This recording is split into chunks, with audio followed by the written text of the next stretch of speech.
ఇండియాలోనే #1 varicose veins hospital Avis vascular centre. నమస్తే రమగారు. నమస్తే జయ. రమగారు, సాధారణంగా ఉద్యోగాలు చేసినా వ్యాపారాలు చేసినా ఏం ఆలోచిస్తామంటే డబ్బు. ఎవరు ఏది చేసినా దానికోసమే కదండి. ఫ్యామిలీకి కొంత టైం ఇవ్వలేకపోతున్నాము. పీక్స్లో ఉన్నప్పుడు నిజంగా ఫ్యామిలీకి టైం ఇవ్వలేకపోతాం. లేదు, ఫ్యామిలీకి ఇస్తున్నాం అనుకోండి, కెరీర్ మీద అంతగా కాన్సన్ట్రేట్ చేయలేకపోతాం. రెండు బ్యాలెన్స్ చేసుకోవాలంటే చాలా కష్టపడాలి. చాలా ఓర్పు నేర్పు ఉండాలి. ఎక్కడికక్కడ దేనికి దాన్ని సరిపెట్టుకుంటూ సరి చేసుకుంటూ ముందుకెళ్ళాలి. అవునా కాదంటారా? కాకపోతే ఏది ఇంపార్టెంట్ అనేది ఎప్పుడు ఆలోచించుకోవాలి. ఒకప్పుడు ఒక సర్టన్ ఏజ్ ఉంటుంది, 30 to 40 పీక్గా ఉంటుంది ప్రతి ఒక్కరికి కూడా, అమ్మాయిలకైనా అబ్బాయిలకైనా. ఉద్యోగం చేస్తున్నా లేకుంటే వ్యాపారం చేస్తున్నా కష్టపడటానికి ఎక్కువ అవకాశం ఉంటుంది, సంపాదించడానికి ఎక్కువ అవకాశం ఉంటుంది. ఇంకొంచెం కష్టపడితే ఇంకొంచెం పెరిగే అవకాశాలు కూడా ఉంటాయి. అదే టైము మనం పెళ్లి చేసుకునే టైం, అంటే ఫ్యామిలీకి కూడా. దీన్ని బ్యాలెన్స్ చేయాలా, దాన్ని బ్యాలెన్స్ చేయాలా, భలే ఇబ్బంది పడిపోతూ ఉంటారండి కెరీర్లో ముందుకెళ్లే వాళ్ళు. ఒక్కోసారి అది క్లిక్ అవుతుంది, ఒకసారి ఇది క్లిక్ అవుతుంది. అవును అవును, అందరికీ ఒకటే క్లిక్ అవుతుందని అసలు చెప్పలేము మనం. అస్సలు చెప్పలేమండి. చెప్పలేము. Family support, సపోర్ట్ దాని మీద కావాలి. కాన్సన్ట్రేట్ చేయి అన్నామా ఇది తన్నేస్తుంది. కెరీరే ఇంపార్టెంట్ అంటే చివరికి లేట్ ఏజ్లో పెళ్ళిళ్ళు పిల్లలు అసలు అవి కూడా లేకపోవటం అప్పుడేమనిపిస్తుంది, కెరీర్ ఉండి ఫ్యామిలీ లైఫ్ లేకపోతే ఉపయోగం ఏంటి అనిపిస్తుంది కదా. ఓ పాత కథ ఉంది దీని మీద. ఇదివరకటి కాలంలో ఇలాంటి కథలు ఉండేవా అని ఆశ్చర్యంగా ఉంటుంది. సరే, కథకి వెళ్లే ముందు మీ ఒపీనియన్ చెప్పండి నాకు. ఎట్లా ప్లాన్ చేసుకోవాలి? బ్యాలెన్స్.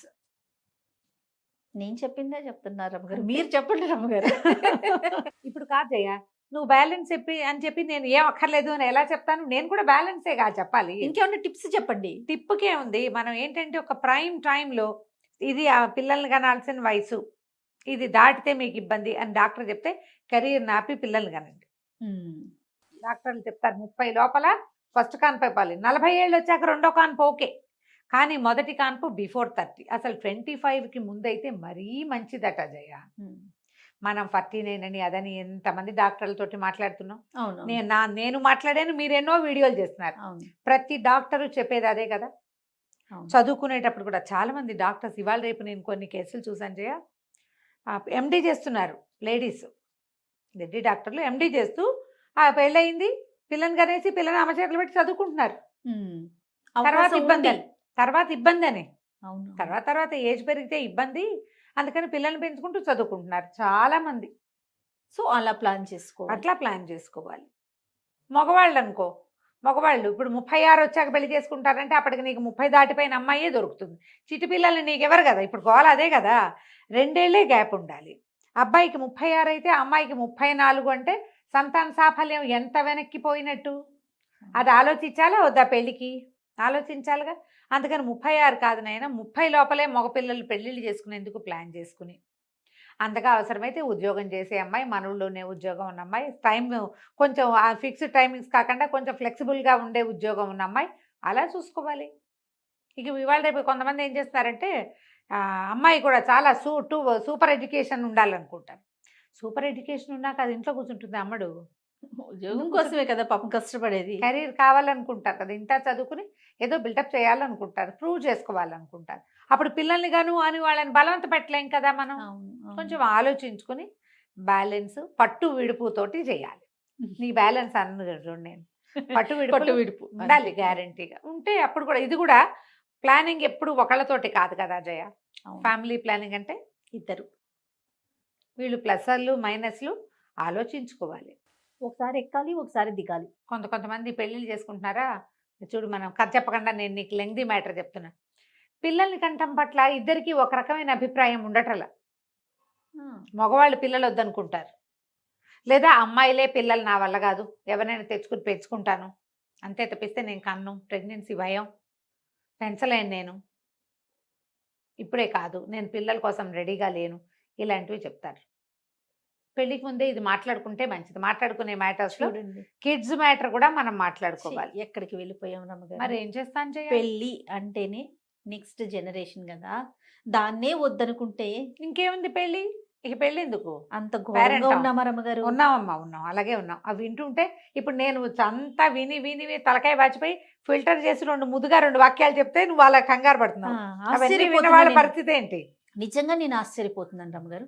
పిల్లలు వద్దు అనుకొని పెళ్లి చేసుకుంటాము అనుకునే వాళ్ళు ఉన్నారా? ఏం పర్వాలేదు, ఏం పర్వాలేదు, ఓ మై గాడ్. ఏం పర్వాలేదు. వాళ్ళు కూడా వచ్చేసారు చైనాలులాగా 1 hour నన్లోకి వచ్చారు. పుడితే ఒకటి పుడుతుంది, లేకపోతే పోతుంది, పోని హాయిగా ఉంటాం. కెరీర్ నిజంగా నేను చూసి చెప్తున్నా కదా. అదే మీరు ఎన్ని కేసెస్ చూస్తా ఉన్నారు? ఇప్పుడు మనకి పే చేసే కేసులు చాలా తక్కువ చేయ, అవును, చాలా తక్కువ. అవును. నేను మాట్లాడే కేసులు చాలా చాలా ఎక్కువ. చాలా ఎక్కువ కదా. చాలా ఎక్కువ. ఈ మాట్లాడే కేసులు వింటుంటే వింతగా ఉంటుంది. అవును, అవును. వింత, విచిత్రం, విడ్డూరం ఇలాగా వినిపిస్తూ ఉంటాయి. ఈ సరే, కథలోకి ఇంతకీ కథలోకి వెళ్దాం. పూర్వమట గిరికూటం అనే ఒక పెద్ద నగరానికి క్షేమేంద్రుడు అనే ఒక రాజుగారు ఉండేవారట. క్షేమేంద్రుడు. ఎంత బాగుంది కదా పేరు. 3 అబ్బాయిలట ఆయనకి. నందుడు, సునందుడు, ఆనందుడు. ఈ 3 అబ్బాయిలు ఉన్నారు. వీళ్ళు కొంచెం లేట్ ఇష్యూ, పిల్లలు లేటుగా పుట్టారు. ఆయన పెద్దవాడైపోయాడు క్షేమేంద్రుడు. అయితే అనుకోకుండా ఆయన ఒకసారి మరణించేశాడు. సడన్గా పోయాడు ఆయన. పోయేసరికల్లా పిల్లల్లో ఎవ్వరికి యువరాజ్య పట్టాభిషేకాలు అవి చేయలే. ఉంటామనుకుంటాం కదా జయ, మనం పోతామని ఎవరు అనుకుంటారు? పొరపాటును కూడా అలాంటి ఊహలు రావు. అయితే సైన్యాధిపతి చాలా గట్టివాడు. అతను రాజ్యాన్ని సంభాళించాడు. సంభాళిస్తే కొంతకాలం నడుస్తుంది. 3 అబ్బాయిల్లో పెద్దవాడైన సునందుడిని రాజుని చెయ్యాలి. కానీ అతను అట్లా చేయలే. వీళ్ళ పట్ల చాలా క్రౌర్యంగా వ్యవహరించేవాడు. వీళ్ళ చేతికి రాజ్యం పోనివ్వకుండా ఉండే ధోరణి అతనిలో కనపడడం మొదలుపెట్టింది. వీళ్ళకి అన్నీ కట్ చేసేసాడు. విసిగిపోయారు వాళ్ళు, పారిపోయారు. ఒకరోజు ఈ రాజ్యం మాది, మేము ఇది చేసుకుందామని క్లెయిమ్ చేయడానికి అక్కడ ఏ ఆసరా వాళ్ళకి లేకపోయింది. 3 పారిపోయారా? 3 కలిసి వెళ్ళిపోయారు. వాళ్ళకి అక్కడ క్లెయిమ్ చేయడానికి వేరే ఆసరా ఏం లేదు. మంత్రులు సైన్యాధిపతి వైపే ఉన్నారు, ప్రజలు సైన్యాధిపతి, అధికారులందరూ సైన్యాధిపతి చెప్పిన మాటే వింటారు. మీకు తెలియదు అంటారు వీళ్ళని. ఇది మాది వీళ్ళని అని వీళ్ళని రాజు చేయమని, రాజులను చెయ్యి, ఈ పిల్లాడిని రాజుని చెయ్యి, మిగిలిన వాళ్ళిద్దరిని యువరాజులను చెయ్యి అని చెప్పగలిగే సత్తా ఉన్నవాడు ఎవడు లేరు అక్కడ. అందరినీ ఆయన గట్టిగా బిగించేశాడు సైన్యాధిపతి. ఇక అతని చేతిలోకి వెళ్ళిపోయింది. ఇంకేం చేస్తారు? 3 కలిసి ఇక మనం ఇక్కడ ఉండద్దు, ఇక్కడ మనకి ఫ్రీడము లేదు, వేరే ఎక్కడికైనా వెళ్ళి ఆలోచించుకుందాం అసలు ఏం చెయ్యాలో అని 3 కలిసి పారిపోయారు. ఓకే. పారిపోయి నగర శివార్లు దాటేశారు. దాన్ని ఆనుకుని అవతలకి చాలా పెద్ద పెద్ద అడవులు ఉన్నాయట. అడవుల చివరికి వెళ్ళిపోయారు. ఏవో గుర్రాలు వేసుకుని వెళ్ళారు. అడవుల్లోకి వెళ్ళాక ఇక మనుషు సంచారం ఏం కనపడుతుంది? ఒక 3-4 రోజులు డక్కా మొక్కీలు తిన్నారు. చివరికి ఆ అడవి చివర ఒక పెద్ద పాక వేసుకుని ఉన్న ఒక కుటుంబాన్ని చూశారు వీళ్ళు. పూరిపాకే కానీ పెద్దది. సరే, ఇంకా అప్పటికి ఏవో కాయ కసరు తిన్నారు 3-4 రోజులు. ఒక పూటైనా ఉడికిన అన్నం తినాలనిపిస్తుంది కదా. సరే, ఆ ఇంటి వాళ్ళు ఎవరున్నారో చూద్దామని ఆ ఇంటికి వెళ్ళారు. వెళ్ళేసరికి ఆ ఇంట్లో ఒక ముసలాయన కూతురు ఉన్నారు. కూతురు పేరు ఇందుమతి. ఒక 16-15 ఏళ్ళ పిల్ల. సరే, ఆ ముసలాయన వీళ్ళని చూసి ఎవరో రాజకుమార్లాగా ఉన్నారని, రండి బాబు, ఎన్నాళ్ళు అయింది ఈ దారిని ఎవరైనా మనుషులు వచ్చి, మేమేమి ఉంటున్నాం, ఏవో మేకల్ని వాటిని కాసుకుంటాం, మా దారిని మేము ఉంటున్నాం, చిన్న పంట ఏదో పండించుకుంటున్నామని వీళ్ళకి చక్కగా అన్నము అవి పెట్టించాడు. అన్నాలు తిన్నారు, చక్కగా ప్రశాంతంగా కూర్చున్నారు. కూర్చున్నాక 3 మాట్లాడుకోవటం మొదలు. ఇప్పుడు ఏం చెయ్యాలి? మాట్లాడుకుంటుంటే పెద్దవాడు అన్నాడు, చాలా సైన్యం కావాలరా, ఇది కంట్రోల్ చేయాలంటే వీళ్ళని మనం సైన్యాన్ని సంపాదించాలి. మొదట జనాన్ని కూడగట్టాలి. ఎంత సైన్యం ఉంటే అంత మంచిది మనకి. అప్పుడు సైన్యంతో సహా విరుచుకుపడి మన రాజ్యాన్ని మనం లాక్కోవచ్చు. బాగుంది కదా. అక్కడి నుంచి 2వ వాడు అన్నాడు, నందుడు, కాదు సైన్యం కాదు, డబ్బు కావాలి. వాళ్ళందరినీ వాడు అధికారంతో కొనేశాడు, మనం డబ్బుతో కొనాలి. డబ్బు బాగా సంపాదించుకురావాలి, డబ్బే ముఖ్యం. ఈ మొత్తం సమాజం అంతా మన చేతిలోకి రావాలంటే అడిగిన వాడికి అడగని వాడికి డబ్బుతో కొట్టేయాలి వాడిని. ఇది కూడా పాయింట్. 3వ వాడిని అడిగారు, ఏరా ఆనంద, నువ్వేం చేస్తావురా అని. ఏమో ఇంకా ఆలోచిస్తున్నాను, చెప్తాను అన్నాడు. ఆ అబ్బాయి దృష్టి వాళ్ళతో పాటు ఆ కబుర్లు వీళ్ళు మాట్లాడుకుంటుంటే ఆ మాటలు వినడానికి వచ్చి కూర్చున్న ఇందుమతి మీద ఉంది. పెద్దవాళ్ళిద్దరి దృష్టి రాజ్యం మీదే ఉంది. సరే, ఇంకా ఒక పూట గడిచాక కాస్త స్థిమితపడి 4 రోజుల నుంచి ప్రయాణం చేశారుగా, స్థిమితపడ్డాక వాళ్ళ దగ్గర నుంచి ఏదో కాస్త తినుబండారాలు ఒక 2-3 రోజులకు సరిపడా మూట కట్టుకున్నారు. అన్నదమ్ములు ఇద్దరు చెప్పారు. ఒకళ్ళు ఈశాన్యానికి, ఇంకోళ్ళు వాయవ్యానికి బయలుదేరారు. మేమిద్దరం చెరో వైపుకి వెళ్తాం. ఒకళ్ళు డబ్బులు సంపాదించుకొస్తామన్నారు, ఇంకొకళ్ళు ఇంకొకరు సైన్యం సైన్యం. తెచ్చుకుంటా అన్నారు. ఆనందుడు అన్నాడు, సరే మీ ఇద్దరు బయలుదేరండి, నేను ఆలోచించుకుని నా దారి నేను బయలుదేరుతాను అంటే ఆనందుడి గుర్రం ఇక్కడే విడిపోయింది. సునందుడు నందుడు చేరో గుర్రం మీద చేరో పక్కకి వెళ్ళిపోయారు. తర్వాత ఏమో మాట్లాడుకున్నారు అంటే 10 సంవత్సరాల తర్వాత ఇక్కడే కలవాలి అని మాట్లాడుకున్నారు. 10 ఏళ్ళు ప్రయత్నం చేద్దాం, మన రాజ్యం మనకి ఎక్కడికి పోదు, మన అందరూ గుర్తుపడతారు, రాజుగారి అబ్బాయిలో మన జన్మపత్రికలు అన్నీ అక్కడే ఉంటాయి. ఓకే. 10 ఏళ్ల పాటు ఒకటి ఇది మూడో వాడికి తోచింది సంపాదించుకొచ్చి మన రాజ్యాన్ని మనం స్వాధీనపరచుకుందాం. ఆనందం అన్నాడు, మీ ఇద్దరు చెరోదారిన వెళ్ళండి, నేను కూడా ఇక్కడే కలుసుకుంటాను మిమ్మల్ని అని చెప్పాడు. సరే 10 సంవత్సరాలు సుదీర్ఘమైన రోజులు గడిచిపోయినాయి. 10 సంవత్సరాలు అంటే 3650 రోజులు గడవాలి, అంతే కదా సంవత్సరానికి. ఏడాదికి 365, 10 అంటే ఇంటూ 10 వేసి ఆ సున్నా దీని పక్కన అంతే. చేస్తుంది కదా. 3650 రోజులు Yes, yes. వెళ్ళిపోయారు. 10 ఏళ్ల తర్వాత ఒక రోజున పెద్ద సైన్యం, కనీసం ఒక 25,000 మంది ఉంటారు. సైన్యం ఆ గుడిసె వైపుకి నడిచొచ్చింది. ఇంకో పక్క నుంచి గాడిదలు, కంచరగాడిదలు, గుర్రాలు, లొట్టిపిట్టలతోటి ఇంకొక పెద్ద వ్యాపారస్తుల బిడారు ఇంకొక పక్క నుంచి నడిచొచ్చింది. ఈ సైనికులతో వచ్చిన వాడు ఒకడు వాజానుబాహు, కణతల దగ్గర అక్కడ నెరిసి ఉంది, గడ్డను నెరిసిపోయింది, కానీ మంచి బలశాలి ఆజానుబాహుగా ఉన్నవాడు ఒకడు.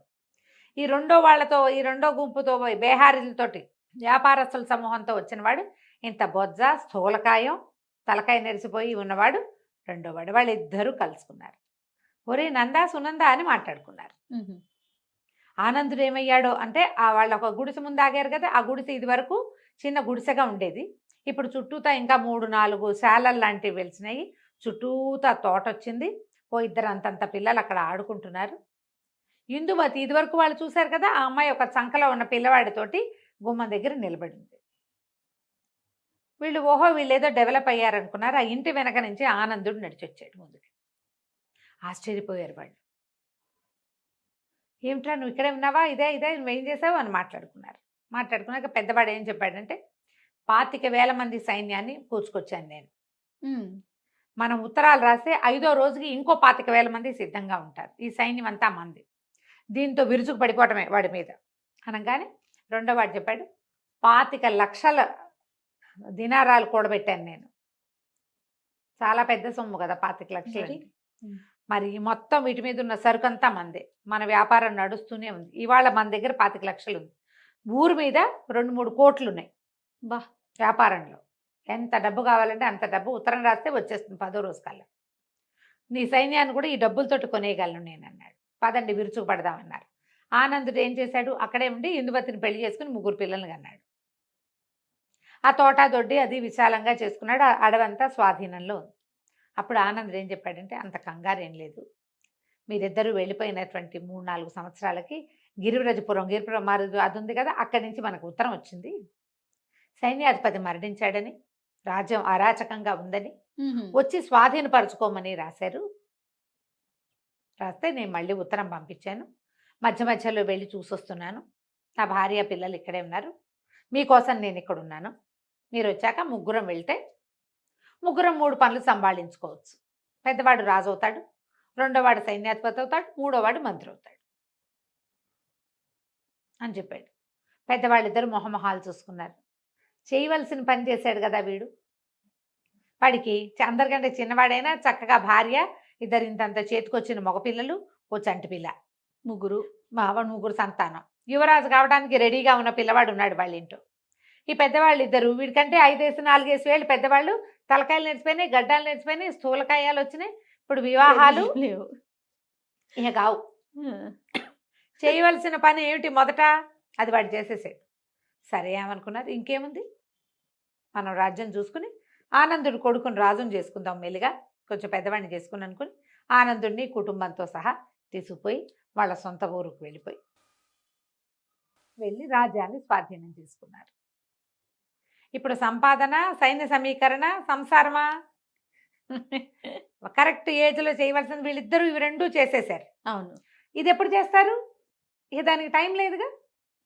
దానికంటూ ఒక టైం ఉంది మరి. టైం ఉంది. ప్రధానంగా ఏంటంటే సంపాదనకి ఎల్లలు లేవు. 70 ఏళ్ళు వచ్చాక కూడా సంపాదన ఉంటుంది. Yes. కానీ సంసారానికి వయసు కావాలి.